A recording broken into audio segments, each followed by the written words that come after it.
Okay, so I welcome you all to the channel, The Noor of Law. After a long time, we are here dealing with the Indian Partnership Act 1932. लेकिन before starting this act, I would like you to know कि I started making videos for UPSC Trademark Examiner, but the thing is that the date of that exam is still not out. And अभी बहुत सारे और exams picture में आ चुके हैं like Haryana ADA, Rajasthan APO, CBI, APP once again, ठीक है, जिससे हमने ये जर्नी स्टार्ट की थी. So I tried to comprehend for which subjects should I make videos. So as per the demand, right now what I have come out with is that as per the demand, I'll bring videos on that subjects which you require. So for now, I had put a poll on the Telegram channel that from Indian Partnership Act and Sale of Goods Act, out of these two subjects, which subjects would you like me to make videos on? Because Haryana ADA is round the corner and I wanted you to help in that exam in whichever way possible.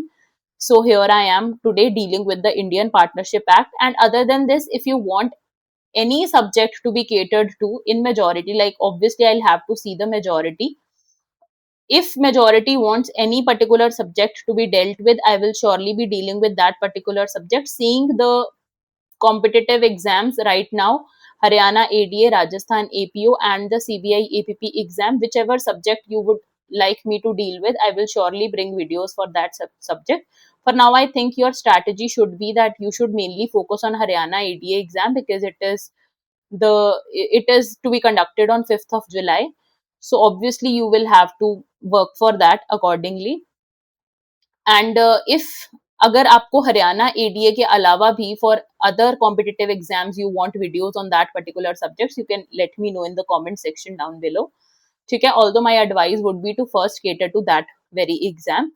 ठीक है, सो let's not waste any more time and start with the Indian Partnership Act. And for the core laws, I would really like to mention कि जिन लोगों ने मेरा Telegram channel join नहीं किया है, please do that, क्योंकि the strategy remains the same. I have dealt with each and every provision in the courses. ठीक है, I have taken live classes for CPC, BNS, BSA and BNSS. So if you want the recorded lectures for the same, you can very well avail those. You can comment down in the comment section of YouTube, or you can join. If you have already joined my Telegram channel, you know the process, how to go about it. So you can fill the form, you can attach the payment screenshot, and you will be provided the access to the courses. Okay, so now we'll be dealing with the Indian Partnership Act of 1932. This is Act number 9 of 1932. ठीक है, and सबसे पहले act को पढ़ने से पहले हमें जिन चीजों का ध्यान रखना होता है वो ये होती हैं कि the date of enactment of that particular act, act number of that, ठीक है, and then the coming into force of that act. तो when did this act come into force? This act came into force on 1st of October 1932. ठीक है, and सिर्फ इसका एक provision है section number 69 जो कि आया फोर्स में 1st of October 1933. Now the question comes why? ऐसा क्यों किया गया कि ये एक प्रोविजन 1st of October 1933 को आया पिक्चर में? क्यों? क्योंकि इसकी डेट ऑफ एनफोर्समेंट एक साल बाद इसीलिए रखी गई क्योंकि this section talks about registration of partnership firms. तो ऑब्वियसली एक time duration, particular time duration दिया जाना जरूरी था for the firms to comply with इट, to register their firms under the Partnership Act of 1932. Therefore, ये जो provision है specifically section 69 which mandates registration of partnership firms, it was given effect later on. ठीक है, अब देख लेते हैं इसका preamble भी.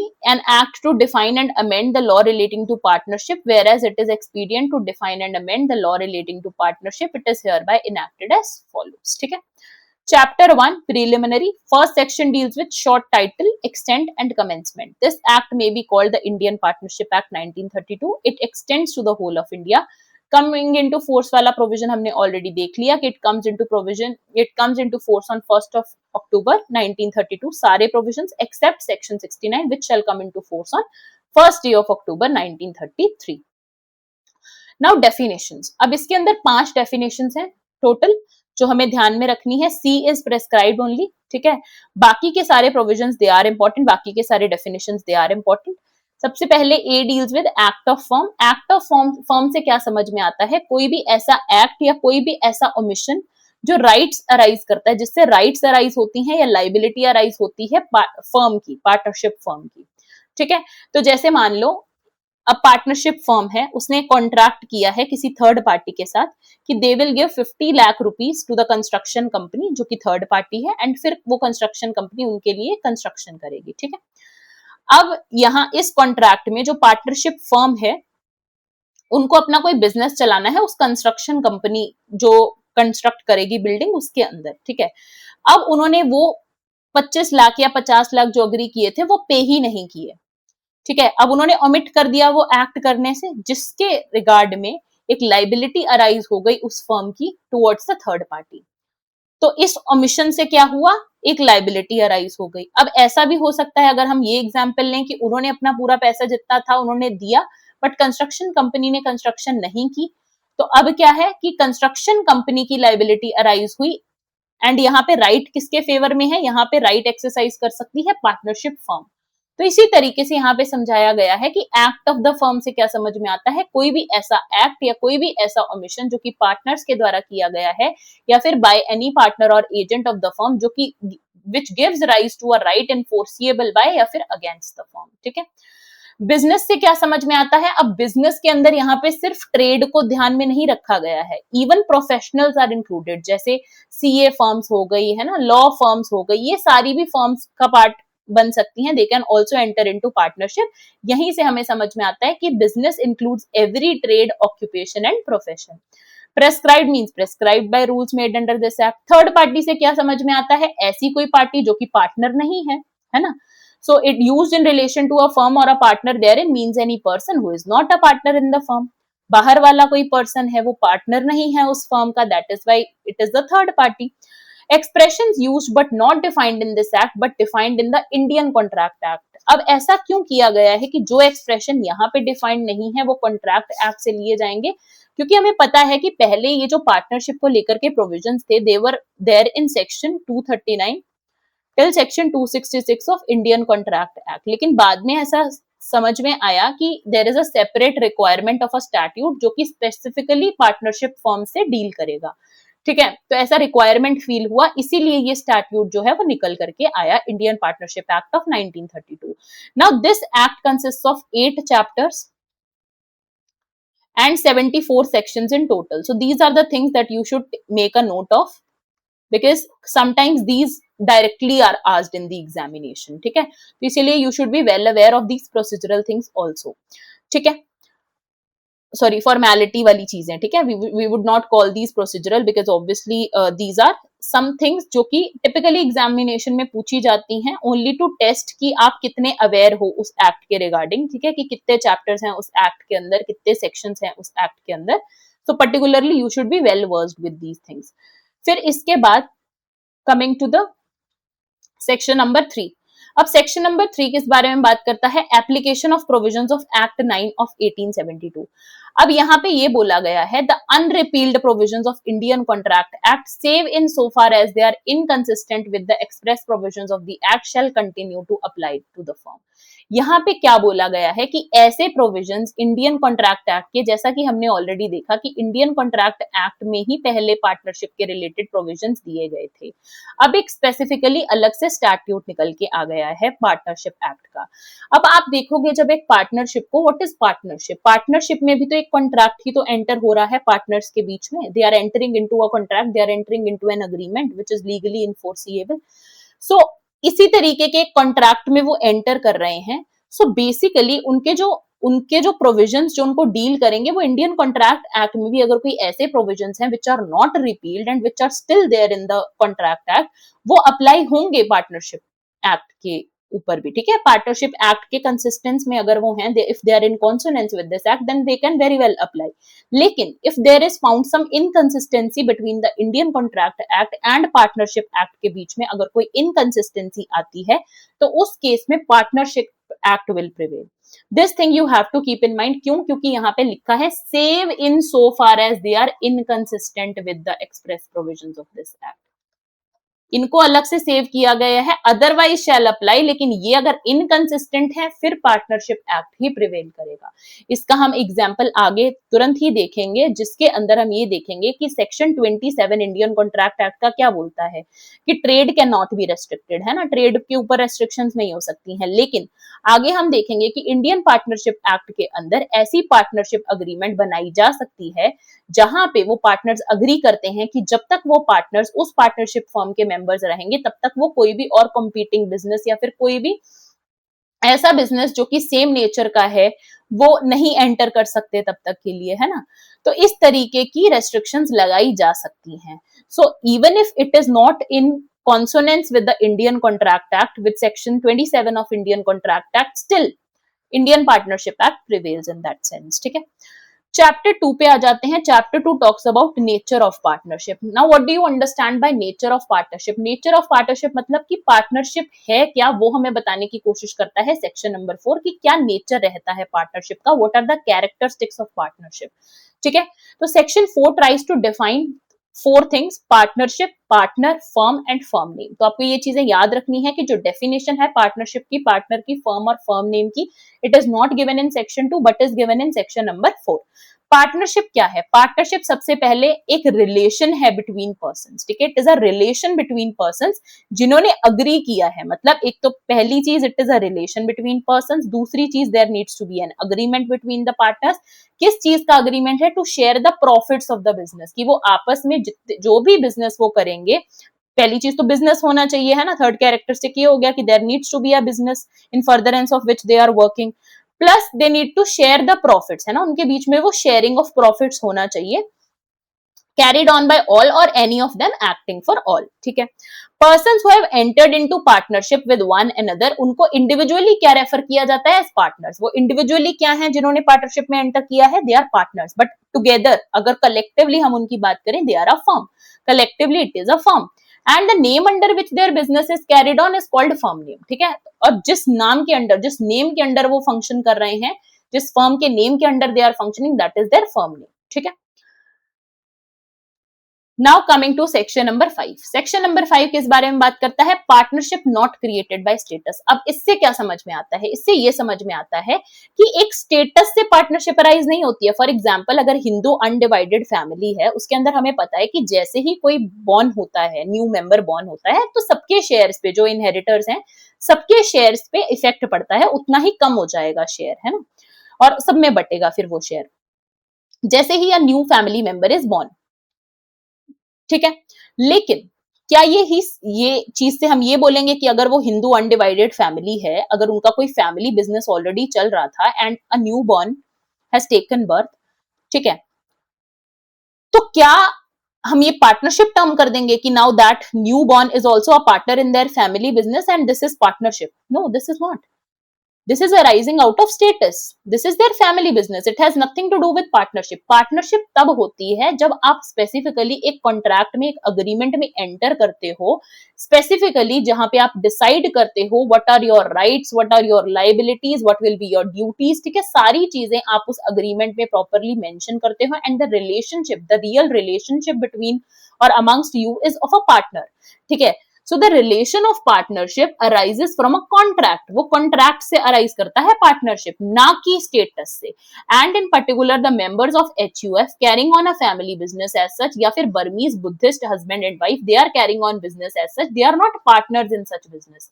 They will not be termed as partners. वो उनका family business है, does not itself mean कि they are partners, ठीक है। पार्टनरशिप के लिए वो अगर अलग से आए, बैठे, अग्री करें, एक अग्रीमेंट बनाए proper, then they can be termed as partners, अगर प्रॉपर तरीके से उनका real relation is of partnership. But otherwise just because of the status that they carry, they do not become partners, ठीक है। Section number 6 क्या बात करता है? Mode of determining existence of partnership. किस मोड से ये देखा जाएगा, किन कैरेक्टरिस्टिक्स की वजह से ये देखा जाएगा कि उनके पार्टनर्स के बीच में एक्चुअली पार्टनरशिप एग्जिस्ट करता है?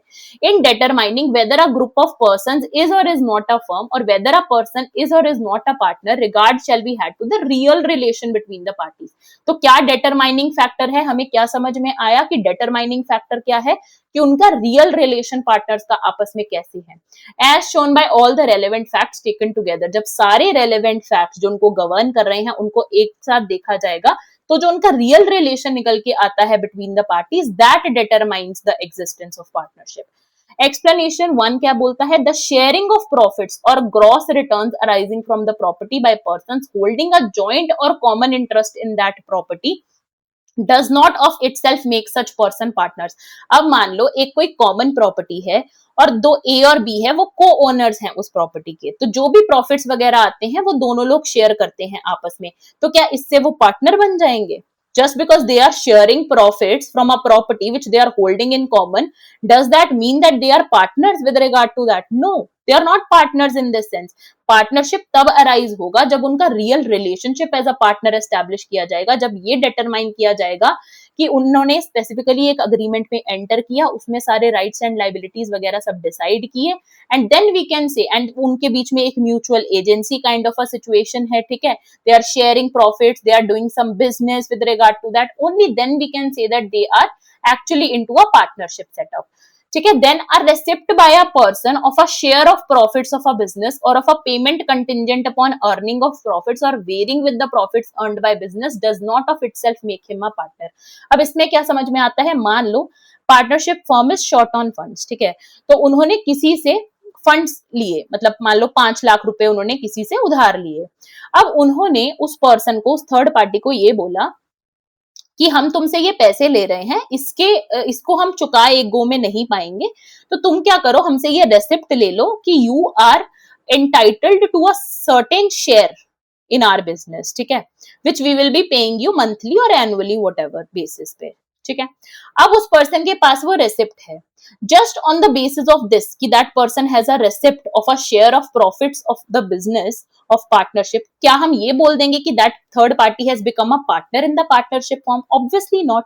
Just because he is deriving some profit out of the business because of the money that he has lent to the firm does not itself make him a partner. ऐसे तो कोई भी partner बनता रहेगा, है ना, अगर मान लो किसी भी वे में किसी ने उनकी हेल्प की है, in return they are getting some profit out of it, so that does not mean that he will become a partner in the firm.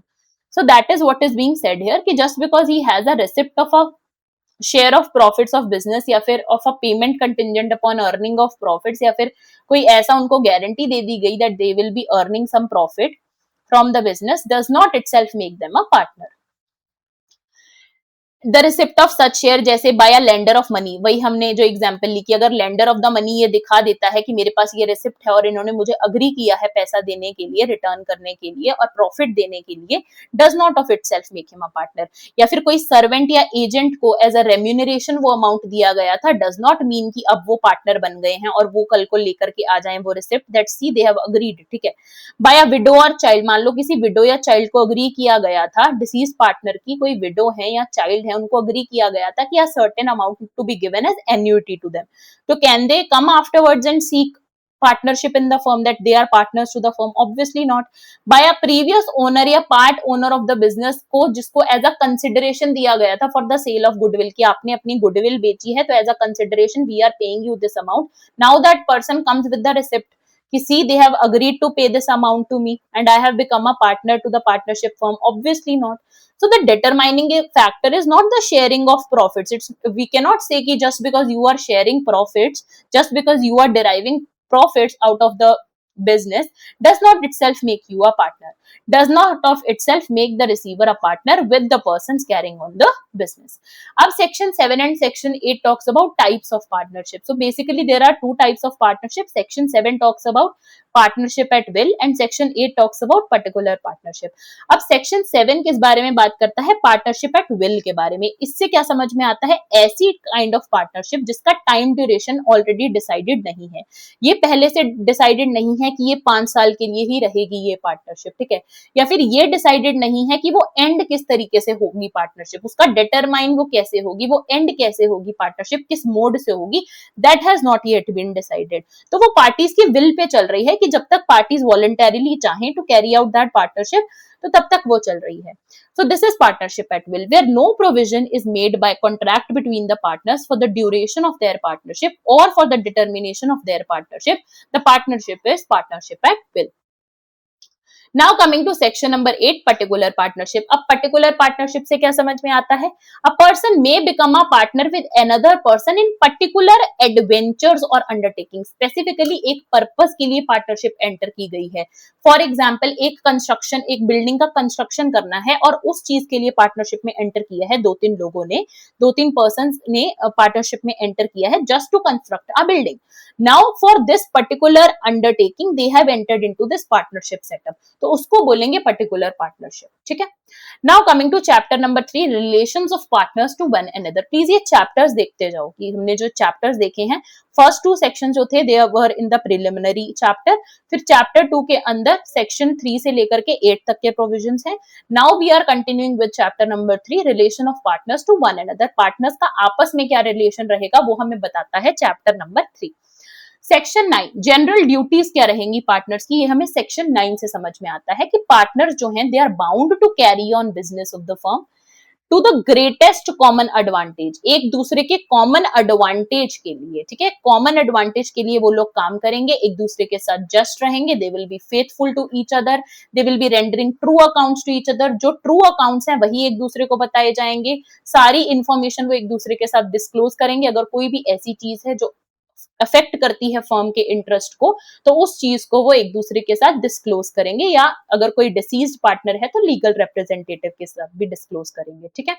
Section number 10 talks about duty to indemnify for loss caused by fraud. अब मान लो किसी partner ने कोई fraud commit कर दिया अगर, और उससे अगर फर्म को नुकसान हो गया, then every partner shall indemnify the firm for any loss caused to it by his fraud in the conduct of the business of the firm. फिर उस पार्टनर को उस फर्म की भरपाई करनी पड़ेगी, जितने रुपीस का लॉस हुआ है फर्म को उस पार्टनर के फ्रॉड की वजह से, तो वो इंडेमनिफाई किया जाएगा by the partner to the firm.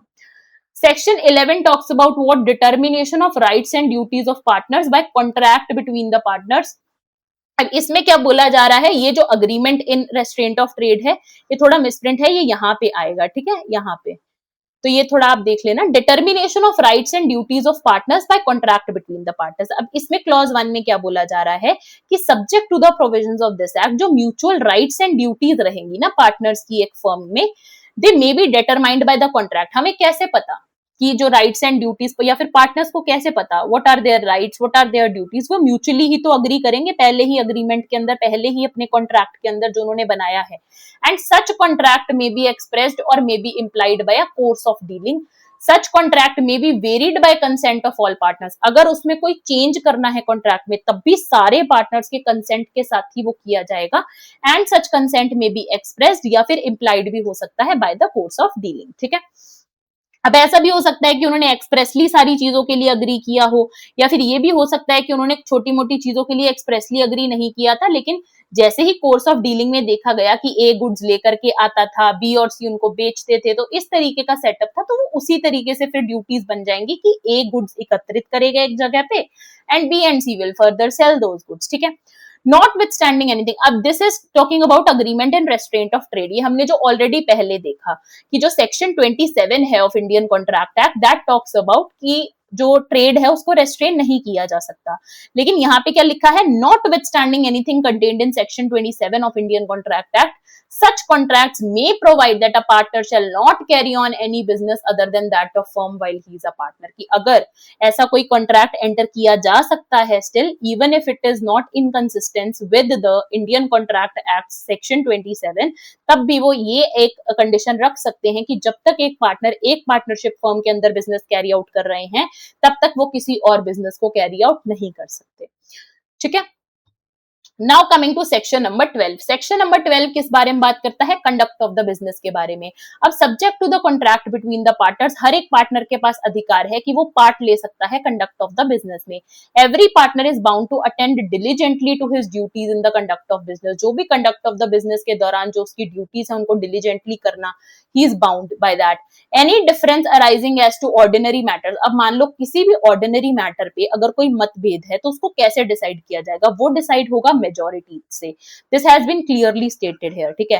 जैसे मान लो 3 पार्टनर्स हैं, एबीसी एंटरप्राइजेस हैं, हम सारे जो भी आगे प्रोविजन है उसमें हम यही एग्जाम्पल लेंगे, तो प्लीज बहुत ध्यान से समझो कि एक एबीसी एंटरप्राइजेस नाम से है पार्टनरशिप फॉर्म, ठीक है, उसके अंदर 3 पार्टनर्स हैं, ए, बी एंड सी।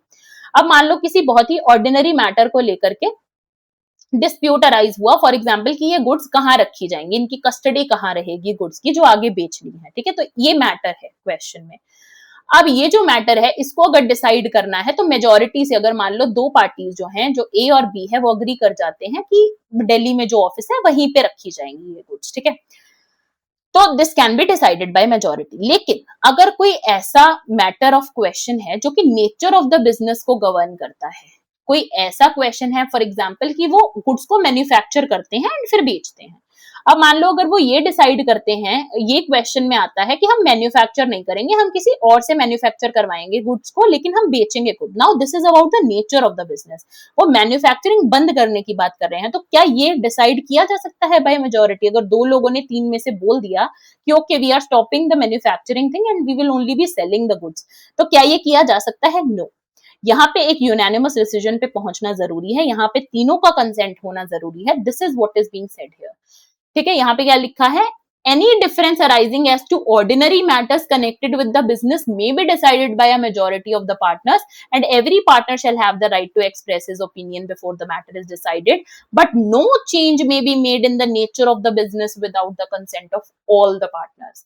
अगर कोई nature of the business को लेकर के question है, तब तक वो नहीं change किया जा सकता कुछ भी ऐसा, जब तक consent सब partners का एक साथ नहीं लिया गया, जब तक एक unanimous decision पे नहीं पहुंचा गया। Section 13 mutual rights and liabilities के बारे में बात करता है। Subject to the contract between the partners, एक जो पार्टनर है is not entitled to receive remuneration for taking part in the conduct of the business, that is the basic right and basic duty of a partner to take part in the conduct of the business, so he is not entitled to take any separate remuneration for the same, ठीक है।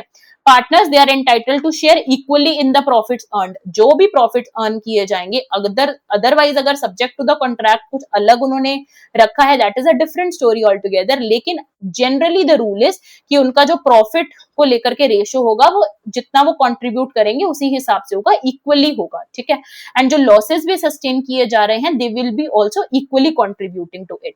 Where a partner is entitled to interest on the capital subscribed by him, जो वो interest होगा it shall be payable only out of the profit. जो एक capital दे रहा है partner, उसके ऊपर जो वो इंटरेस्ट लेगा, वो जो इंटरेस्ट है वो जनरली क्या रूल है कि वो इंटरेस्ट कहां से पे किया जाएगा? जो प्रॉफिट्स होंगे फर्म को उसमें से पे किया जाएगा।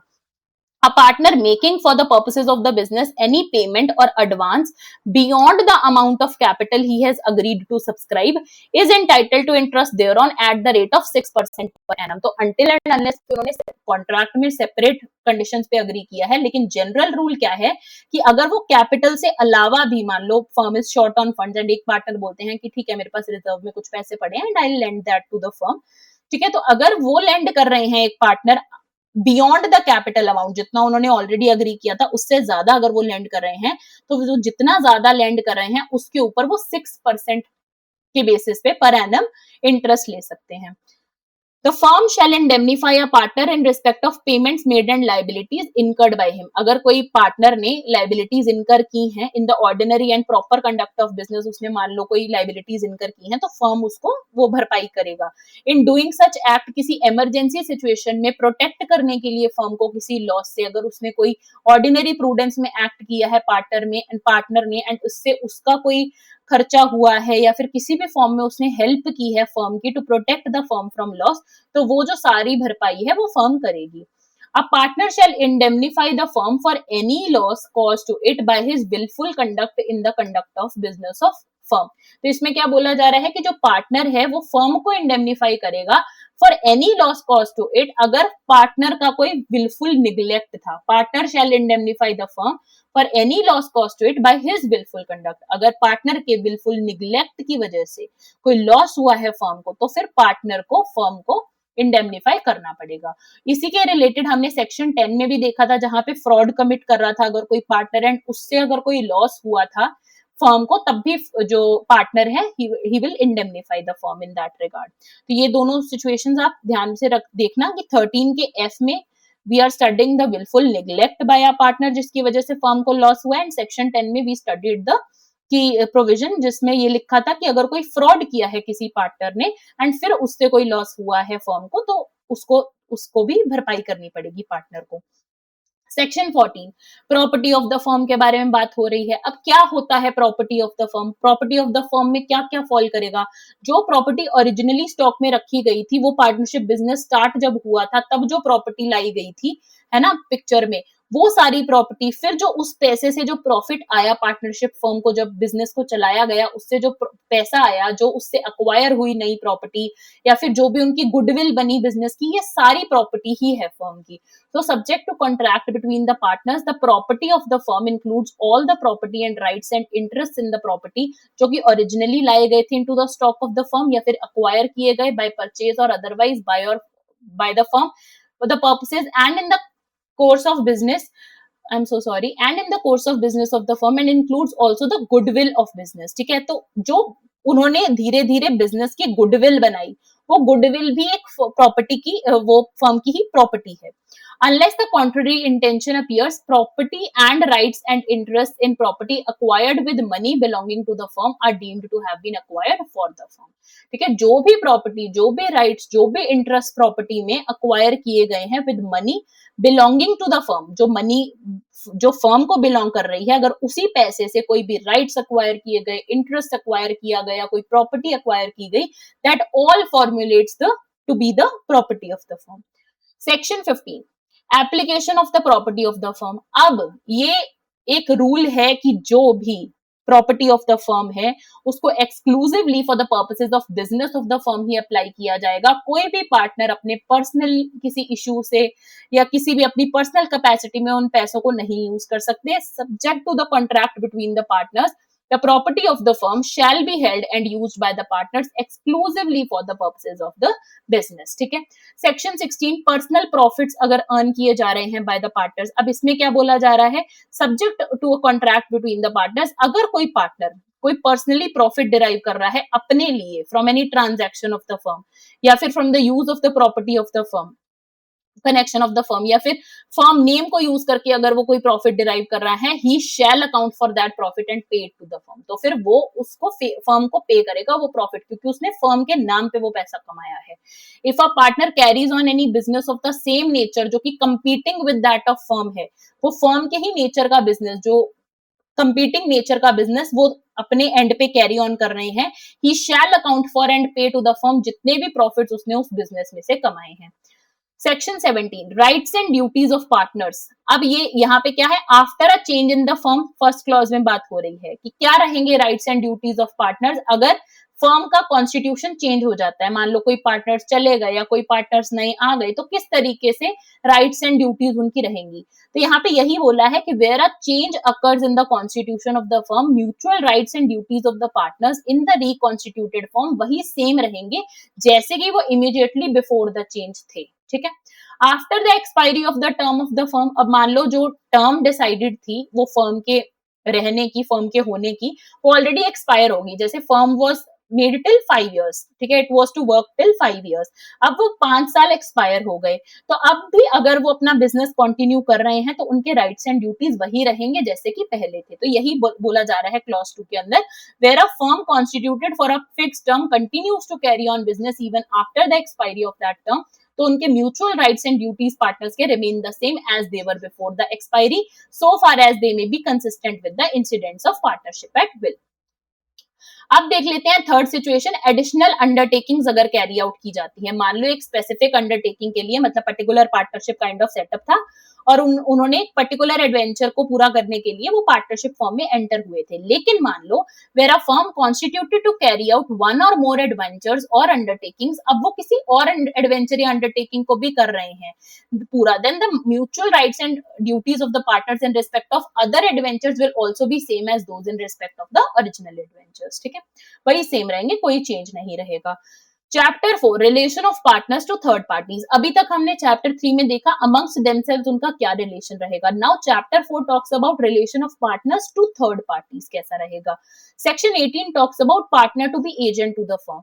जो एक पार्टनर है वो फर्म के रिस्पेक्ट में किस तरीके से एक्ट करेगा, as if he is an agent to the firm for the purposes of business of the firm. ठीक है, तो एक एजेंट की कैपेसिटी में ही वो एक्ट करेगा।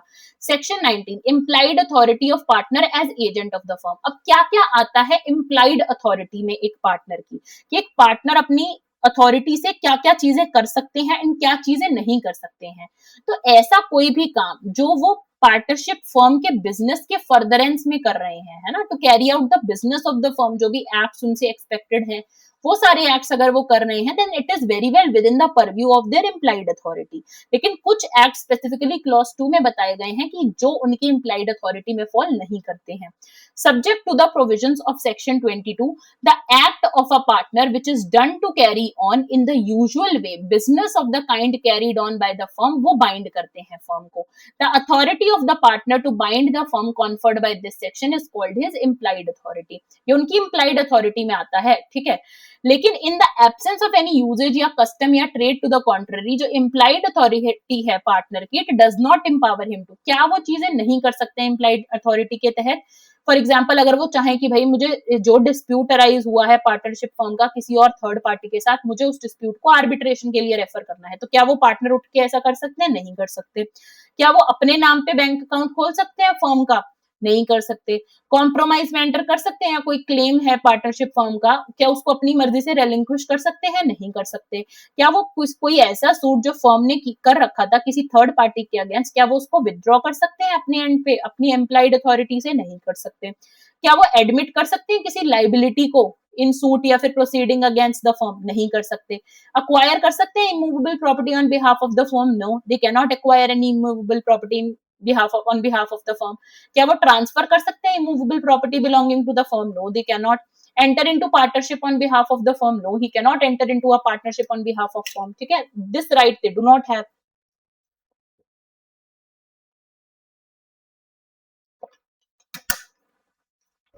ठीक है। Then coming to section number 20. Section number 20 talks about extension and restriction of partners implied authority. अब जैसे हमने section 19 में देखा कि उनकी इम्प्लाइड अथॉरिटी में क्या चीजें फॉल करती हैं, क्या चीजें फॉल नहीं करती हैं। अब हम देख रहे हैं एक्सटेंशन क्या उसका किया जा सकता है, क्या उनकी जो इम्प्लाइड अथॉरिटी है उसको एक्सीड किया जा सकता है या उसका रेस्ट्रिक्ट किया जा सकता है? Yes, through contract it can be done. Partners in a firm में by contract between the partners extend कर सकते हैं या रेस्ट्रिक्ट कर सकते हैं उनकी इम्प्लाइड अथॉरिटी को किसी पार्टनर की, not with standing any such restriction, any act done by a partner on behalf of the firm which falls within his implied authority binds the firm. मान लो कोई एक restriction अप्लाई की गई थी उनकी अथॉरिटी पे, लेकिन जो वो काम कर रहे थे वो very well was within their implied authority। क्यों? क्योंकि वो फर्म का ही बिजनेस था जो वो कैरी आउट कर रहे थे एंड इसीलिए फर्म बाउंड थी उससे। लेकिन अगर unless the person with whom he is dealing knows of the restriction, मान लो जो वो थर्ड पार्टी है जिनके साथ वो कॉन्ट्रैक्ट में है या फिर जिनके साथ वो एक्ट कर रहे हैं, वो third party very well knows कि ये जो पार्टनर है इनकी जो एम्प्लाइड अथॉरिटी है that has been restricted and ये वाली पर्टिकुलर चीज जो ये करने जा रहे हैं, जो मैं इनसे करवा रहा हूं, ये वो करने के लिए केपेबल नहीं है क्योंकि इनकी जो अथॉरिटी है दैट हैज बीन रेस्ट्रिक्टेड। ठीक है, the person with whom he is dealing he knows that partner is restricted for this particular thing, तब भी अगर वो उनसे वो चीज करवा रहे हैं देन ये उनकी इम्प्लाइड अथॉरिटी में फॉल नहीं करेगा। या फिर जो थर्ड पार्टी है उनको पता ही नहीं है, उनको वो बिलीव करते ही नहीं है कि ही इज अ पार्टनर, जिनके साथ वो डील कर रहे हैं वो बिलीव ही नहीं करते him to be a partner, he does not know that person is a partner in that partnership firm, फिर अगर वो एक्ट है तो फिर firm is not bound by that। ठीक है, this is what is written here। ठीक है, ये आपको ध्यान रखना है। Now section number 21, partners authority in emergency. अब कोई इमरजेंसी सिचुएशन है, उसके अंदर पार्टनर की क्या अथॉरिटी रहेगी? वही अथॉरिटी रहेगी कि अगर एक नॉर्मल प्रूडेंस का कोई पर्सन होता उस सिचुएशन में, तो जो सारे एक्ट्स वो करता फर्म को बचाने के लिए लॉस से, वही सारे एक्ट्स हम एक्सपेक्ट करेंगे कि एक पार्टनर भी करेगा।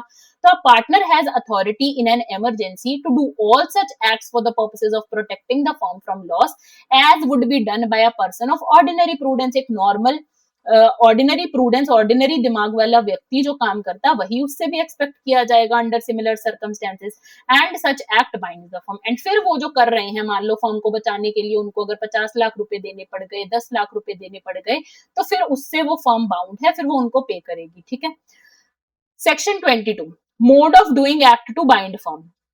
अब in order to bind a firm किसी एक्ट का अगर किया गया है या कोई इंस्ट्रूमेंट डन और एग्जीक्यूटेड बाय अ पार्टनर और other person on behalf of the firm shall be done और executed in the firm name, ठीक है, तो वो फर्म नेम के अंडर ही किया जाएगा। और इन एनी अदर मैनर, ये स्पेसिफिकली इंटेंशन उनका सामने होना चाहिए कि he is wanting to bind the firm, and उनका इंटेंट है कि फर्म के नेचर से ही वो प्रोसीड कर रहे हैं, ठीक है। तो अगर आप फर्म को बाइंड करना चाहते हो तो मेक श्योर कि वो जो पार्टनर है वो फर्म नेम के अंडर ही मतलब एंटर करें कॉन्ट्रैक्ट के अंदर किसी थर्ड पार्टी के साथ, if his intention is to bind the firm. Section 23, effect of admission by a partner. अगर कोई एक पार्टनर है, अगर वो एडमिट कर रहे हैं अपनी लाइबिलिटी, मान लो एक एबीसी एंटरप्राइजेस, जैसे मैंने आपको बताया कि एक एंटरप्राइज है एबीसी एंटरप्राइजेस करके, ठीक है, वो जो एंटरप्राइज है और एक थर्ड पार्टी है, इनके बीच में डिस्प्यूट है। अब जो थर्ड पार्टी है वो बोल रही है कि इस फर्म ने मेरे से 50 लाख रुपए लिए हैं। अब जो ए है, one partner of that ABC enterprises, he admits this कि yes we have taken 50 lakh rupees from E. तो अब इसका जो ये एडमिशन है या रिप्रेजेंटेशन है which has been made by a as a partner concerning the affairs of the firm, it is evidence against the firm if it is made in the ordinary course of business. अगर ये ordinary course of business में उसने कभी ये चीज का जिक्र किया था कि yes we have taken 50 lakh rupees from you, then this is very well an admission by a partner and which is an evidence against the firm, ठीक है। Section 24, effect of notice to acting partner. अब मान लो एक acting partner है, जैसे ABC enterprises के अंदर A B and C partners हैं। अब कोई नोटिस है जो पार्टनरशिप फर्म को दिया जाना है एबीसी एंटरप्राइजेस को, अगर किसी थर्ड पार्टी ने वो नोटिस एक एक्टिंग पार्टनर जो कि ए है उसको दे दिया, तो it is very well a valid notice. Firm को दिया या पार्टनर को दिया, बात एक ही है।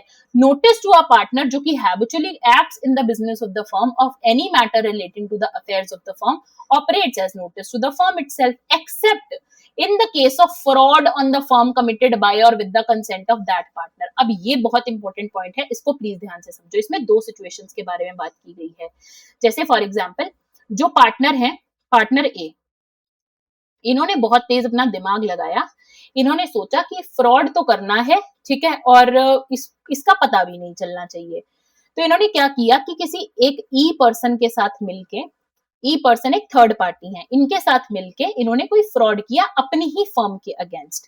अब इन्होंने क्या किया, उस फ्रॉड का नोटिस इन्होंने खुद को ही भिजवा दिया ई के द्वारा, ए को ही ये नोटिस भिजवा दिया कि it is very well valid, क्योंकि पार्टनर को नोटिस दो तो फर्म को नोटिस देना एक ही बात होती है।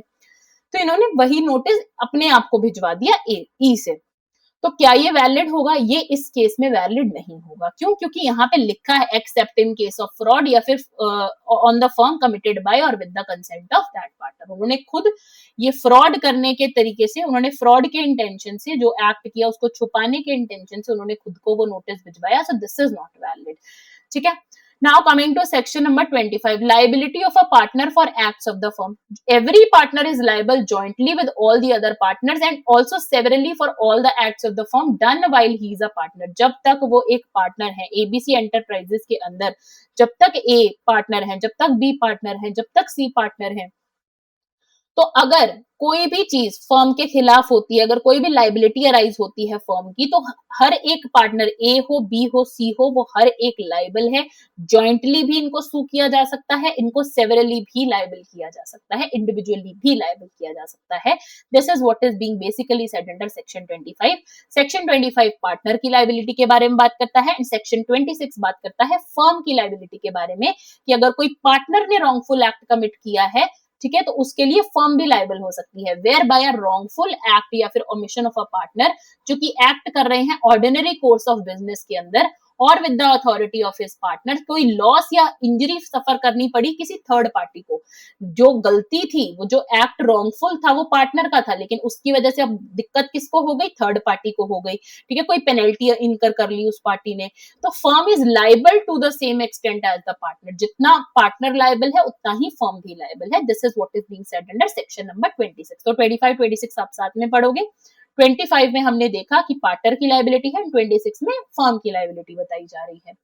Now section 27 talks about liability of firm for miss application by partners. अब मिस एप्लीकेशन ऑफ पार्टनर्स किस तरीके से हो सकता है, जैसे एक क्लॉज में क्या बोला गया है, मान लो एक पार्टनर बहुत अपना जो अपेरेंट अथॉरिटी में एक्ट कर रहे थे, उन्होंने किसी थर्ड पार्टी से कोई मनी ले ली या फिर उन्होंने प्रॉपर्टी ले ली from a third party while carrying out the business of the firm, and ऐसा दिखाते हुए कि वो फर्म के तरफ से एक्ट कर रहे हैं, लेकिन उन्होंने डायरेक्टली वो पैसा ले लिया एंड वो प्रॉपर्टी ले ली, एंड फिर उनको उसने उस चीज को मिस अप्लाई कर दिया, गलत तरीके से अप्लाई कर दिया, जिस बिजनेस में अप्लाई नहीं किया पार्टनरशिप फर्म के, कहीं और अप्लाई कर दिया।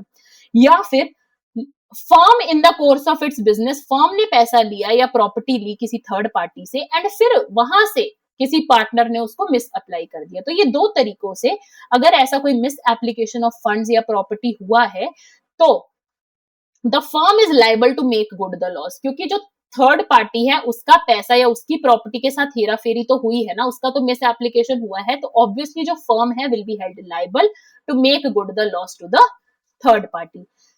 सेक्शन 28 होल्डिंग आउट के बारे में बात करता है। This is a very very important provision. So basically इसमें क्या बोला जा रहा है होल्डिंग आउट में, इसमें ये बोला जा रहा है, ये वर्क करता है on the principle of estoppel, कि अगर किसी पर्सन ने चाहे तो बोल के, चाहे लिख के, चाहे अपने कंडक्ट से किसी दूसरी पार्टी को ऐसा यकीन दिला दिया कि he is a partner to the firm, ठीक है, एंड उस बेसिस पे स्पेसिफिकली उस पार्टी ने उस बिजनेस में इन्वेस्ट कर दिया।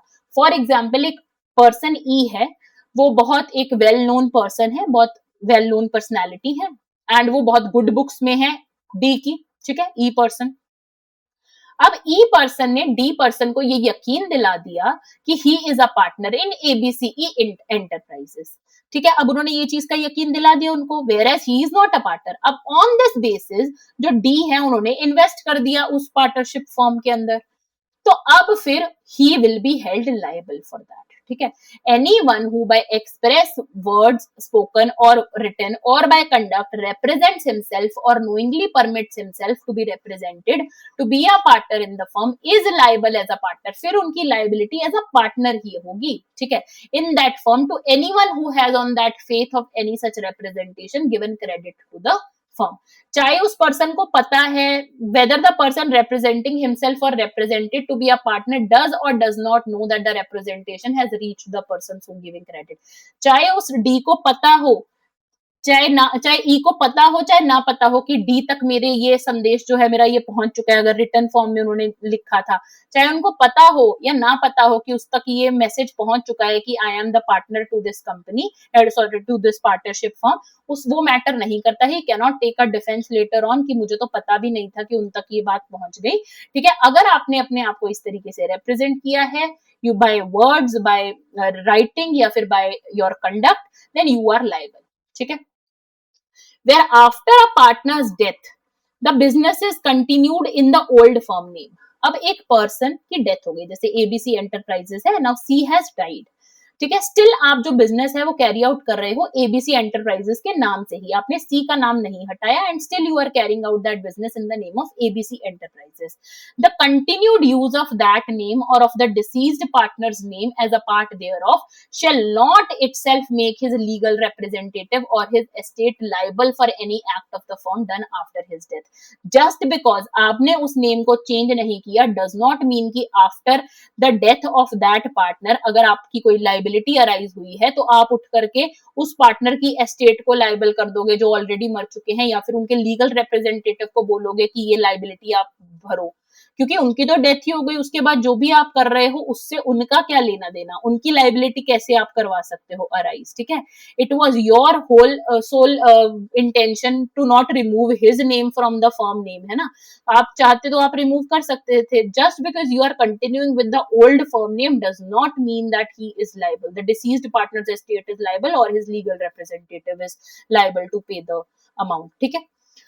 Section 29 rights of transferee of a partner's interest. अब इसमें क्या बोला जा रहा है, अगर मान लो एबीसी एंटरप्राइजेस हैं, ए ने क्या किया, अपना जो इंटरेस्ट है वो किसी थर्ड पार्टी को दे दिया, ए ने अपना जो इंटरेस्ट था उसका जो शेयर था, एक पर्टिकुलर शेयर था उसका, वो उसने दे दिया डी को, ठीक है, उसने ट्रांसफर कर दिया। क्या इससे डी को ये राइट मिल जाएगा कि वो कभी भी उठ करके आके अकाउंट्स मांग सकता है, या फिर वो इंस्पेक्ट कर सकता है books of account of the firm, या फिर वो कंडक्ट ऑफ द बिजनेस में पार्टिसिपेट कर सकता है? ऑब्वियसली नॉट, है ना।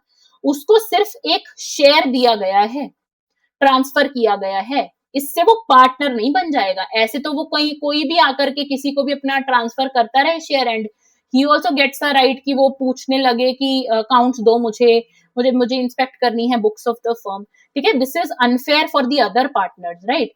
So a transfer by a partner of his interest in the firm, either absolute or by mortgage or by creation by him of a charge on such interest, चाहे वो charge create कर दिया उसके favour में, किसी third party के favour में, does not entitle the transferee during the continuance of the firm, जब तक वो फर्म चल रही है तब तक he is not entitled to interfere in the conduct of the business or to require accounts or to inspect the books of the firm, but entitles the transferee only to receive the share of profit। सिर्फ उसका इतना ही अधिकार है कि जो तुम्हें share दिया गया है प्रॉफिट्स में से, ट्रांसफर किया गया है, तुम वो एक्सेप्ट करो, एंड तुम्हें एक्सेप्ट करने पड़ेंगे जो भी अकाउंट्स अग्री किए जाएंगे बाय द पार्टनर्स। ठीक है, क्योंकि ऑब्वियसली ए तुम्हारा जो जिसने ट्रांसफरर है वो ऑलरेडी पार्टनरशिप फर्म का पार्ट है, एंड ही विल डिसाइड कि जितना शेयर तुम्हारा बनता है, जितना उसने तुम्हें ट्रांसफर करना होगा वो कर देगा।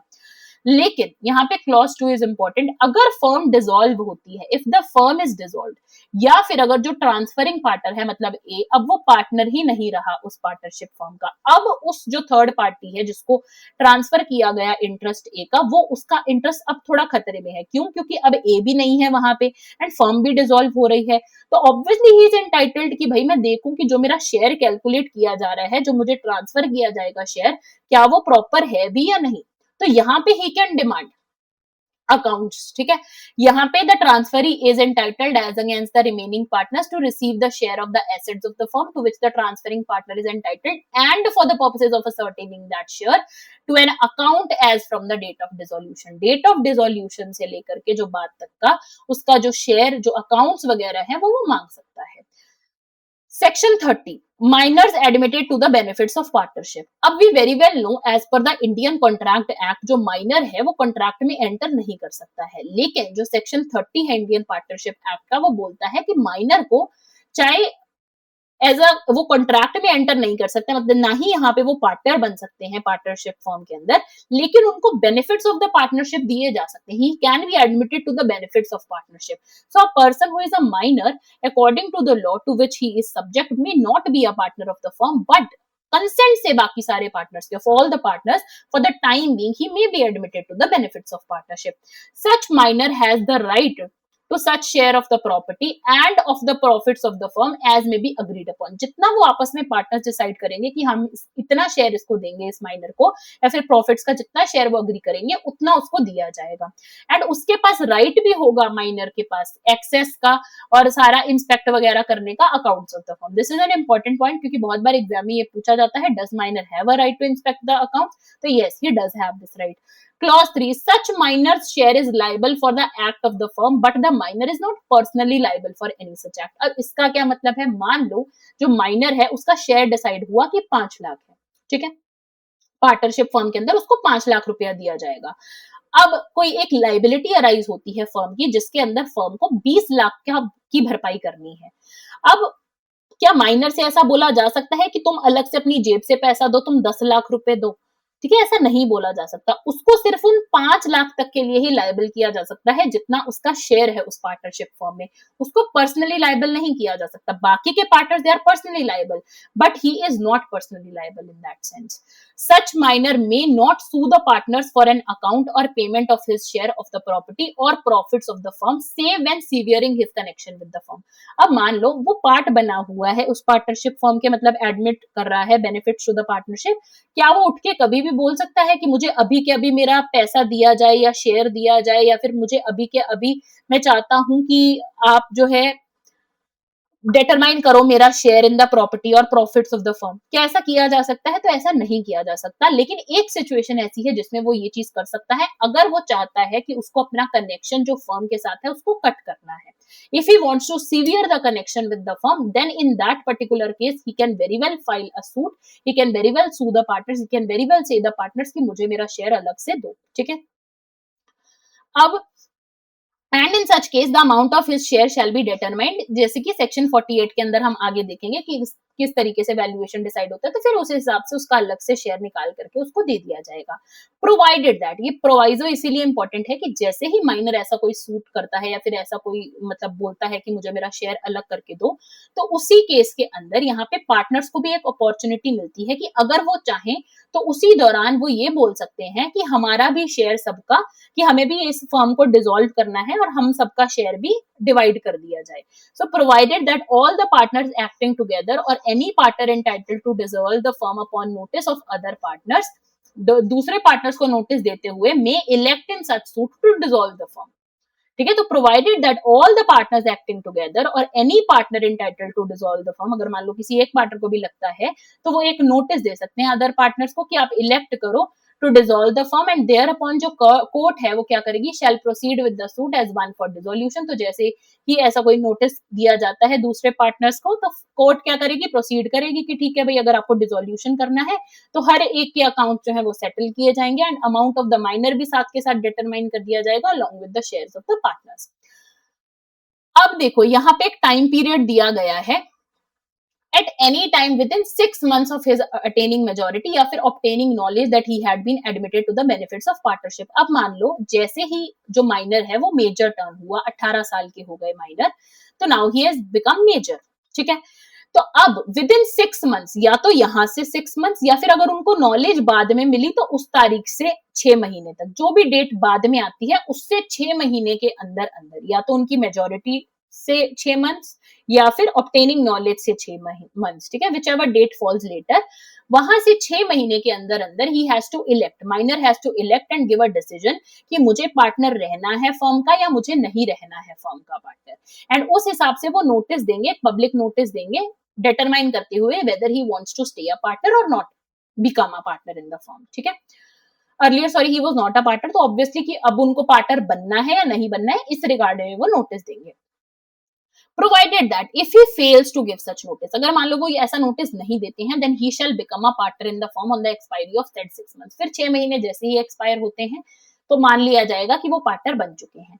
Where any person has been admitted as a minor to the benefits in of partnership in a firm, the burden of proving the fact कि उनके पास ये नॉलेज नहीं था इस एडमिशन का, कि उनको एडमिट किया गया था to benefits of some partnership, ये प्रूव करना कि उनको नॉलेज नहीं था इस चीज के बारे में, ये उन्हीं पे है जो ये एसर्ट कर रहे हैं इस फैक्ट को, मतलब माइनर पे ही है। Clause 7, where such person becomes a partner, अब मान लो उन्होंने इलेक्ट किया कि हाँ मुझे पार्टनर रहना है, तो फिर उनके जो राइट्स एंड लाइबिलिटीज होंगे as a minor continue up to the date on which he becomes the partner, but he also becomes personally liable to third parties for all the acts done since he was admitted to the benefits of partnership। अब this is a very very important point, ये retrospective effect देता है कि अब वो retrospectively उनको partner माना जाएगा। फॉर एग्जाम्पल यहाँ पे minor was admitted to the benefits of partnership, admitted, ठीक है, यहाँ पे he was admitted, फिर क्या हुआ, एक स्टेज आई जहां पे ही टर्न्स 18 years old, यहाँ पे ये मेजर हो गए। ठीक है, यहाँ पे एक लाइबिलिटी अराइज हुई थी फर्म की जिसके अंदर उनको पर्सनली लाइबल ना किया नहीं किया गया था माइनर को, एंड उनसे सिर्फ जितना उनका शेयर उनको दिया गया था उतना ही लाइबिलिटी उनकी बनी थी। ठीक है, यहाँ पे एक लाइबिलिटी ऐसी अराइज हुई थी फर्म की, ठीक है, जहाँ पे उनको सिर्फ 5 लाख के लिए लाइबल ठहराया गया था, बाकी पार्टनर्स ने अपने हिसाब से जितनी उनकी लाइबिलिटी बनती थी उतना अमाउंट दिया था पर्सनली लाइबल होकर के भी, लेकिन इनको सिर्फ 5 लाख जो इनका शेयर था पार्टनरशिप फर्म के अंदर उतना ही लाइबल किया गया था। अब आफ्टर टर्निंग 18 ईयर्स, 6 मंथ्स के बाद ही इलेक्ट्स कि he wants to be a partner, अब वो पार्टनर फाइनली बन गए, माइनर मेजर हो गए ऑब्वियसली, है ना, and he turns out to be a partner of the firm. अब जो ये लाइबिलिटी थी ना, अब इस लाइबिलिटी का पैसा भी इनसे लिया जाएगा, he will be held liable for this liability also। This is what is being said here, that but he also becomes personally liable to third parties for all the acts of the firm done since he was admitted to the benefits of partnership। जब से उनको benefits of partnership accrue करवाए गए थे तब से लेकर अब तक जो भी liability arise हुई towards the third party, अब उसमें ये जो मेजर हुए हैं पार्टनर, है ना, जो माइनर अब जो मेजर हुए हैं, उनकी भी जो लाइबिलिटी है वो बनेगी, ठीक है। His share in the property and profits of the firm shall be the share to which he was entitled as a minor. अब क्लॉज 8 पे आ जाते हैं। अब अगर मान लो सच पर्सन इलेक्ट्स कि नहीं, मुझे पार्टनर नहीं रहना है फर्म का, then his rights and liability shall continue to be those of minor under this section up to the date on which he gives public notice. जब तक वो पब्लिक नोटिस नहीं देते थे तब तक वो माइनर की तरह सारी उनकी राइट्स एंड ड्यूटीज रहेंगी। His share shall not be liable for any acts of the firm done after the date of notice. जब उन्होंने नोटिस ही दे दिया जिस तारीख को, तो उसके बाद चाहे फिर वो फर्म कुछ भी करती रहे, उसके लिए how is that person liable, है ना। उन्होंने तो अपना बता दिया कि I do not want to stay a partner to this particular firm, ठीक है। Now coming to, he shall be entitled to sue the partners for his share of the property। जो उनका शेयर बनता है उसके लिए वो सू कर सकते हैं। क्लॉज 9 क्या बोलता है? Now this is very important, clause 9 भी, क्यों? क्योंकि इसमें बोला गया है nothing in subsection 7 and 8 shall affect the provisions of section 28। इससे क्या समझ में आता है कि अगर जो वो माइनर भी हैं, है ना, अगर उन्होंने ऐसा रिप्रेजेंट किया अपने आप को, if a minor who has been admitted to the benefits of partnership, और उन्होंने किसी थर्ड पार्टी को ऐसा रिप्रेजेंट किया that I am a partner of this firm, तो उस बेसिस पे अगर किसी थर्ड पार्टी ने उस पार्टनरशिप फर्म के अंदर इन्वेस्ट किया है, तो उस रिगार्ड में फिर इस माइनर को भी लाइबल किया जा सकता है। This is what is being said here. He will also be liable in that particular case. ठीक है, he is no exception to section 28। ये जो clause 7 and 8 है, they shall not affect the provisions of section 28। Now coming to chapter number 5, incoming and outgoing partners। Section 31 talks about introduction of a partner। Subject to the contract between the partners and to the provisions of section 30, no person shall be introduced as a partner into the firm without the consent of all the existing partners। बिना consent के existing partners के किसी भी और partner को introduce नहीं किया जा सकता partnership agreement के अंदर, ठीक है, partnership firm के अंदर। Subject to the provisions of section 30, a person who is introduced as a partner into the firm does not thereby become liable for any act of the firm done before he became a partner। अब यहाँ पे हमने already ये जो हमने minor major वाली situation देखी, जिसके अंदर रेट्रोस्पेक्टिवली उनको लाइबल किया जाता है मेजर को, जब वो एडमिट हुए थे बेनिफिट्स ऑफ द पार्टनरशिप से, तो तब से लेकर के अब तक अगर कोई भी एक्ट ऑफ द फर्म के तहत उनकी लाइबिलिटी बनती है तो वो उनसे ली जाएगी, लेकिन ये सिर्फ इसी केस में होता है, माइनर वाले केस में। अदरवाइज ऐसा कोई भी अगर पार्टनर है, पार्टनर बनने से पहले कोई भी एक्ट हुआ हो फर्म का, उस पार्टनर को उस चीज के लिए लाइबल नहीं किया जा सकता, ये जनरल रूल है। Section 32, retirement of a partner. कब एक पार्टनर रिटायर होंगे? With the consent of all the other partners, जब सारे अदर पार्टनर्स कंसेंट करेंगे तब, या फिर in accordance with N express agreement से, अगर उन्होंने डिटरमाइन कर रखा है कि इस टाइम ड्यूरेशन तक, मतलब इस एज पे वो रिटायर कर जाएंगे या इस टाइम ड्यूरेशन में ये वो रिटायर कर जाएंगे, तो उस हिसाब से। अगर वो पार्टनरशिप एट विल है तो उस केस में, क्योंकि उस केस में तो कोई डिटरमाइनिंग मोड भी नहीं है, ना ही कोई ड्यूरेशन डिसाइड की गई है, तो उस केस में किस तरीके से रिटायरमेंट होगा पार्टनर का? अगर कोई भी पार्टनर चाहते हैं रिटायर होना, then he can write to the other partners, वो अपना नोटिस दे सकते हैं of his intention to retire, उस तरीके से उनका रिटायरमेंट होगा। Retiring partner may be discharge from any liability to any third party for the acts of the firm done before his retirement by any agreement made by him with such third party and the partners of the reconstituted firm। अब for example यहाँ पे क्या बोला जा रहा है, अब मान लो एक एक्ट किया गया आज की डेट पे, ठीक है, एंड उस जब वो एक्ट किया गया तब जो ए हैं वो एबीसी एंटरप्राइजेस के पार्टनर हैं, ठीक है, नेक्स्ट डे वो रिटायर हो गए, ठीक है। अब जो नई फर्म है उसके अंदर ए तो नहीं है, सिर्फ बीसी एंटरप्राइजेस वो बचा है ना। लेकिन अब क्या होता है कि ए पार्टनर नहीं है, लेकिन अगर वो चाहे, अब बनती तो लाइबिलिटी ए की भी है, क्योंकि जिस दिन ये चीज हुई, एक्ट हुआ था, तब तो ए भी पार्टनर थे, लेकिन अगर बी एंड सी चाहे तो वो उनको डिस्चार्ज कर सकते हैं उनकी लाइबिलिटी से, ए को डिस्चार्ज कर सकते हैं उनकी लाइबिलिटी से, एंड वो कहेंगे कि हाँ ठीक है, आप तो अब रिटायर हो गए हो, वील म्यूचुअली सी।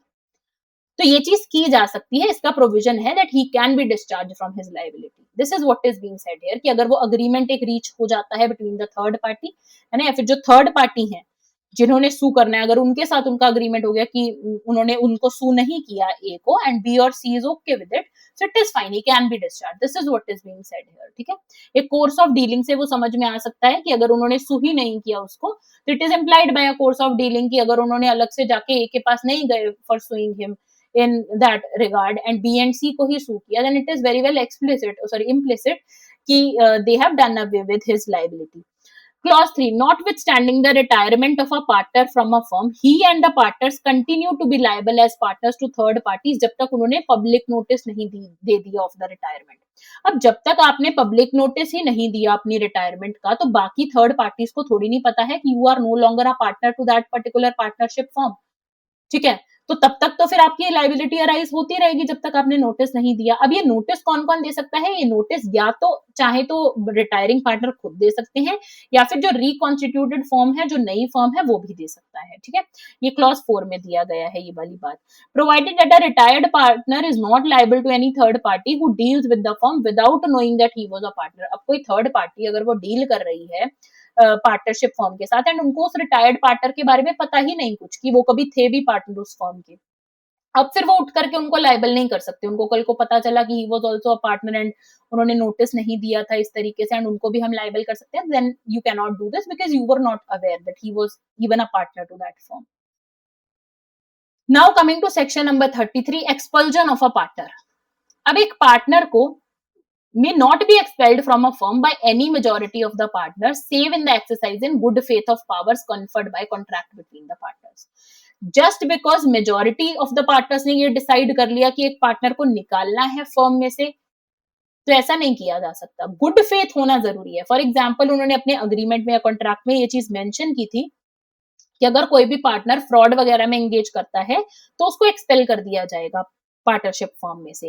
एंड तब अगर एबीसी एंटरप्राइजेस में अगर सी ने ऐसा कोई फ्रॉड में एंटर किया तो एबी डिसाइड कर सकते हैं by majority plus exercising the good faith कि हाँ he has entered into fraud, so therefore he can B expelled from the partnership firm, ठीक है। So this can very well be done. अब आगे क्या बोला गया है, that the provisions of subsection 2, 3 and 4 of section 32 apply to the expelled partner। हमने अभी पढ़ा 2, 3, 4, I would like to read that for you कि ये क्या बोलना चाह रहा है कि सेम जो हमने अभी रिटायरिंग पार्टनर के रिस्पेक्ट में जो प्रोविजंस पढ़े ना, क्लॉज 2, क्लॉज 3, क्लॉज 4, वही सेम अप्लाई होंगे एक्सपेल्ड पार्टनर के टर्म्स में भी। अब इससे हमें क्या समझ में आता है, जैसे हमने देखा था कि ओल्ड लाइबिलिटीज से डिस्चार्ज किया जा सकता है, क्लॉज 2 में हमने देखा था ना कि ओल्ड लाइबिलिटीज से रिटायर्ड पार्टनर को डिस्चार्ज किया जा सकता है by agreement between third party और रिकॉन्स्टिट्यूटेड फर्म, है ना। तो सिमिलरली एक्सपेल्ड पार्टनर को भी ऐसे डिस्चार्ज किया जा सकता है। फिर क्लॉज 3 क्या बोलता है, he continues to be liable to third parties until public notice is given. अब जब तक वो एक्सपेल्ड पार्टनर अपना नोटिस नहीं देता एक्सपल्जन का, तब तक उनको क्या पता कि वो पार्टनर नहीं रहे हैं फर्म के, तो तब तक हिज लाइबिलिटी रिमेन्स। फिर क्लॉज 4 क्या बोलता है, पब्लिक नोटिस में बी गिवन बाय हिम या फिर रिमेनिंग पार्टनर्स। तो यहाँ पे भी एक्सपल्जन का नोटिस चाहे तो वो खुद दे दे, चाहे तो वो जो रिकॉन्स्टिट्यूटेड फर्म है वो दे दे, ठीक है।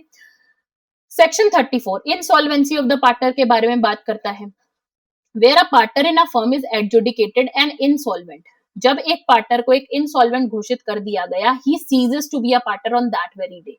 जिस दिन उसका उनका अगेंस्ट ऑर्डर ऑफ एडजुडिकेशन आया that he has been finally declared to be an insolvent, उसी दिन से he ceases to be a partner. फिर वो पार्टनर नहीं रहेंगे फर्म के अंदर, ठीक है, चाहे फर्म डिसॉल्व हो चाहे ना हो, but he is not a partner to the firm anymore. Where under a contract between partners the firm is not dissolved by adjudication of partner as an insolvent। मान लो एक पार्टनर को adjudicate किया गया as insolvent, पर तब भी उस firm को डिसॉल्व नहीं किया गया, ठीक है। The estate of the partner so adjudicated is not liable for act of firm. अब जो पर्सन जिनको ऑलरेडी इंसॉल्वेंट घोषित कर दिया गया, he is no more a partner, तो ऑब्वियसली अब चाहे वो एक्ट जो फर्म है जो कुछ भी एक्ट करती रहे, अब उसके लिए एस्टेट ऑफ द पार्टनर जो जिनको एडजुडिकेट कर दिया गया एज इंसॉल्वेंट, उनकी एस्टेट को थोड़ी लायबल किया जा सकता है। एंड चाहे वो इंसॉल्वेंट पर्सन अब जो भी कर रहे हैं, अब उनके एक्ट के लिए firm is not liable. This is what is being said here, ठीक है। If any act is done after the date on which order of adjudication is made, ना तो firm is liable for the act of that insolvent, ना insolvent's estate is liable for the act of the firm. Section 35 liability of estate of deceased partner। अब जहां पे under a contract between the partners firm is not dissolved by death of the partner, किसी एक partner की death हो गई, हमने देखा कि मीन्स ऑफ डिसॉल्वमेंट, मतलब जो डिसोल्यूशन है उसके अंदर डेथ ऑफ द पार्टनर से भी डिसोल्यूशन होता है, लेकिन अगर नहीं की जाती है firm dissolve by the death of the partner, the estate of deceased partner is not liable for any act of the firm done after the death. जब ऑलरेडी उनकी डेथ हो चुकी है, उसके बाद कोई ऐसा एक्ट किया गया फर्म के द्वारा, how can that deceased person's estate be made liable for that? जब उनकी डेथ ही हो गई, उसके बाद he has no control, no participation in the conduct of the business, how can he be made liable for the act that are done after his death, है ना? तो इसीलिए his estate can not be made liable for that. Section 36, rights of outgoing partner to carry on competing business. अब इसमें क्या बोला जा रहा है कि जो एक आउटगोइंग पार्टनर है, जो निकल चुके हैं उस पार्टनरशिप फर्म में से, तो वो कैरी ऑन कर सकते हैं एक business which is competing with that of firm and he may advertise such business, but वो फर्म नेम यूज नहीं कर सकते। वही सेम, ना ही वो अपने आप को ऐसे रिप्रेजेंट कर सकते हैं कि वो अभी भी उस बिजनेस जो फर्म है उसका पार्ट है, ना ही वो सॉलिसिट करेंगे उनके कस्टमर्स को जो कि पहले वाली फर्म के साथ एसोसिएटेड थे, ठीक है।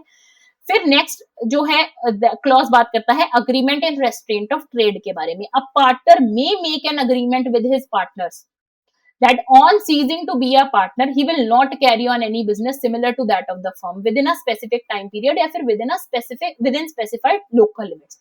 अब section 27 of Indian contract act तो सीधा सीधा बोलता है कि restaurant on trade can not B put, लेकिन यहाँ पे इंडियन पार्टनरशिप एक्ट में क्या बोला गया है कि अगर पार्टनर्स चाहें तो वह ऐसे अग्रीमेंट में एंटर कर सकते हैं कि after getting out of the partnership also, जो कोई पार्टनर है अगर वो आउटगोइंग पार्टनर है, अगर वो नहीं रहते हैं पार्टनर कल को इस पार्टनरशिप फॉर्म के, तो वो कंपीटिंग बिजनेस, इसी सेम नेचर का बिजनेस वो कैरी आउट नहीं कर सकते with in the same local limits, एक डिफाइंड लोकल लिमिट्स के अंदर, या फिर फॉर अ स्पेसिफिक पीरियड वो ये चीज नहीं कर सकते। And until and unless these conditions are reasonable these can be imposed, ठीक है। Now coming to section number 37, right of outgoing partner in certain cases to share subsequent profits। अब इसमें क्या बोला जा रहा है, where any member of the firm has died, ठीक है, या तो वो उनकी डेथ हो गई है किसी मेंबर की फर्म के, या फिर अदरवाइज वो सीज कर गए हैं to be a partner and the surviving और continuing partners carry on the business of the firm with the property of the firm without any final settlement of accounts, ना ही उनको उनका फाइनल सेटलमेंट करवाया गया अकाउंट्स का, and तब भी वो कैरी ऑन करे जा रहे हैं business of accounts as between them and the outgoing partner or his estate, then in the absence of the contract to the contrary, outgoing partner or his estate is entitled at the option of himself or his representatives to such share of profits made since he ceased to be a partner as may be attributable to the use of his share of the property of the firm or to the interest at the rate of 6% per annum on the amount of his share in the property of the firm। क्योंकि उनकी गलती थोड़ी outgoing partner की, उनको उनके accounts क्यों नहीं दिए गए उसी टाइम सेटल करके, जब he is no more a partner, he has ceased to be a partner, he is no longer a member of the firm, ठीक है, या फिर ही हैज डाइड, ठीक है, तो ऑब्वियसली उनका जो भी उनका बनता है शेयर, तो उनको वो दिया जाना चाहिए था ऑन सेटलमेंट, लेकिन उन्होंने कोई फाइनल सेटलमेंट रीच ही नहीं किया and still the business is on going, ठीक है। तो अब फिर उस केस में उन आउटगोइंग पार्टनर के पास ये राइट आ जाता है कि उनको 6% पर एनम के बेसिस पे उनका जो शेयर है वो मिलेगा, एक इंटरेस्ट जो है उनको उनके ऊपर मिलेगा एंड जो प्रॉफिट्स वगैरह भी हैं वो भी मिलेंगे, ठीक है, या तो ये मिलेंगे या तो मतलब प्रॉफिट्स अगर हो रहे हैं तो वो मिल जाएंगे। Provided that where by contract between the partners an option is given to surviving or continuing partners to purchase the interest of deceased or outgoing partner।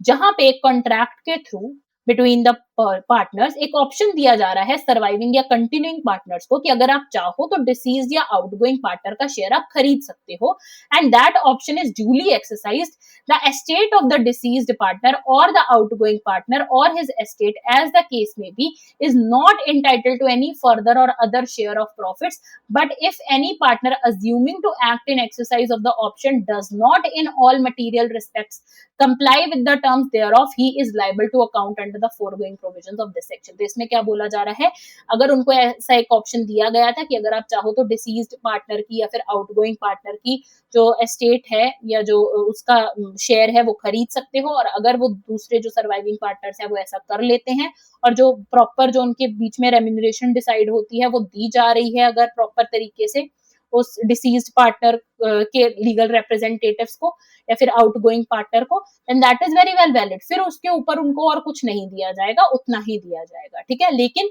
इसके कंडीशन ये है कि उनको प्रॉपर टर्म्स के साथ कंप्लाई करना है, ठीक है। Section 38, revocation of continuing guarantee by change in firm. A continuing guarantee, अगर एक कंटिन्यूइंग गारंटी थी which was given to a firm और to a third party in respect of the transactions of a firm is in the absence of agreement to the contrary revoked as to future transactions from the date of any change in the constitution of the firm। मान लो बहुत सारी चीजों के लिए continuing guarantee की, अगर एक partnership firm continuously 4-5 contracts के लिए उनको एक गारंटी दी गई थी, ठीक है। लेकिन मान लो वो जो थर्ड पार्टी ने उनको ये गारंटी दी थी वो उसी कॉन्स्टिट्यूशन ऑफ द फर्म जिसमें एबीसी एंटरप्राइजेस हैं उनको दी थी। अब मान लो उसमें से बी और सी एंटरप्राइज, जो बी और सी हैं वो लीव कर जाते हैं फर्म को एंड न्यू पार्टनर्स आ जाते हैं डी एंड ई। तो क्या वो कंटिन्यूइंग गारंटी अभी भी रहेगी? तो ऐसा नहीं है। It is revoked as to the future transactions from the date जिस दिन ये कॉन्स्टिट्यूशन ऑफ द फर्म में चेंज हुआ है, ठीक है। This is all for today's video. Today we have dealt with section 1 till section number 38 of Indian partnership act, ठीक है। नेक्स्ट वीडियो में we will be winding up with Indian partnership act and you can let me know. देखो, genuinely I am here to help you guys in your preparation. तो अगर आपको लगता है कि कोई भी और सब्जेक्ट के अंदर, फॉर दैट मैटर अगर हरियाणा एडीएल का लगता है कोई सब्जेक्ट, या फिर किसी भी और एग्जाम, यूजीसी नेट के एग्जाम के लिए अगर इफ यू आर प्रिपेयरिंग, है ना, उसके एग्जाम के लिए आपको कोई अगर लगता है कि कोई भी सब्जेक्ट में आपको मेरी हेल्प रिक्वायर्ड है, CBI app is also there now, तो उसके लिए अगर आपको कोई लगता है तो you can tell me in the comment section below, because at the end of the day I am here to help you guys, ठीक है। तो you can let me know, and जिस भी सब्जेक्ट पे मेजोरिटी का opinion रहेगा that I should bring videos on, I will surely be bringing videos on that particular subject. For now what I think is, UPSC trademark examiner के लिए बहुत बच्चे बोल रहे हैं कि ma'am please bring videos on patent act, on GI Act. So I will make those videos, but only when we have a proper date for that particular exam. ठीक है, अभी we do not have a date and we have many other exams lined up. So that is why it is not fair कि हम उसी exam को cater करते रहें and बाकी ये सारे जो एग्जाम्स अभी होने वाले हैं इनको हम ना कंसिडर करें, ठीक है। So please make it a point to leave a comment that you need a video on this particular subject and I will be literally counting the comments for particular subjects, ठीक है। And on that basis I will decide कि हमें next videos किन subjects पे लेकर के आनी है, ठीक है। And for your core subjects BNS, BNSS, BSA and CPC I have already launched a course, ठीक है। अगर आपको उस कोर्स के लिए इंक्वायरी करनी है you can inquire through the comment section या फिर you can join my telegram channel, the link to which I will be providing in the description box itself. Make it a point to please join my telegram channel. Already a lot of people have already joined my telegram channel and they are receiving all the updates timely, ठीक है। बहुत सारे updates आपको telegram channel पे ही मिलेंगे क्योंकि there I am very active, ठीक है। And even you can follow me on Instagram if you want to talk to me personally regarding your preparation, any query regarding your preparation will be resolved through Instagram, ठीक है, because obviously I can one on one interact with you there. So these are the two handles which you can use in order to contact me and in order to get the timely updates, ठीक है। तो BNS, BNSS और BSA CPC का ये जो course है इस पे अभी ऑफ भी चल रहा है। Currently you are getting all these 4 subjects for ₹1400 only. This is specifically limited to first 5 students, जिसमें 2 स्टूडेंट्स ने ऑलरेडी ये बेनिफिट ले लिया है एंड ओनली 3 बच्चों को मैं ये और बेनिफिट दे सकती हूँ, ठीक है। So first come first serve basis पे ये है। अदरवाइज ये जो कोर्स है originally it is priced at ₹2500, लेकिन still you can get this course at ₹1600 क्योंकि अभी जो इतने सारे एग्जाम्स हैं लाइंड अप हैं, इसीलिए I want in the best interest of you कि I should keep the pricing as minimal as I can. Although मैंने इस पे बहुत ज्यादा हार्डवर्क मेरा लगा है क्योंकि literally each and every provision I have dealt with, be it BNS, be it BNSS, जितने भी वास्ट स्टैट्यूट्स होंगे, लेकिन I have made it a point that I have to deal with each and every provision ताकि आपको वो monotonous ना लगे, आपको अकेले इन सब चीजों से डील ना करना पड़े। And I am there to help you, to guide you with respect to each and every provision. So that is why you can consider buying those courses and you can get to know the process of buying only through joining my telegram channel जहाँ पे सारा process explained है। और if you are not able to understand you can connect with me on Instagram or you can comment down in the YouTube comment section itself. And please make it a point कि आप मुझे support दिखाओ through the form of likes, through your comments, because only those are the sources through which I get my enthusiasm to bring more helpful videos for you guys. I am pretty sure कि आपको ये lecture बहुत अच्छा लगेगा, क्योंकि मैंने अपनी तरफ से 100% ये try किया है कि मैं आपको हर एक provision को in depth प्रॉपर तरीके से समझाऊं. And do not worry about the case laws, क्योंकि पार्टनरशिप एक्ट के जो भी केस लॉस है वो मैं नेक्स्ट वीडियो के एंड में डील करूंगी. ठीक है, all the important case laws will be dealt with.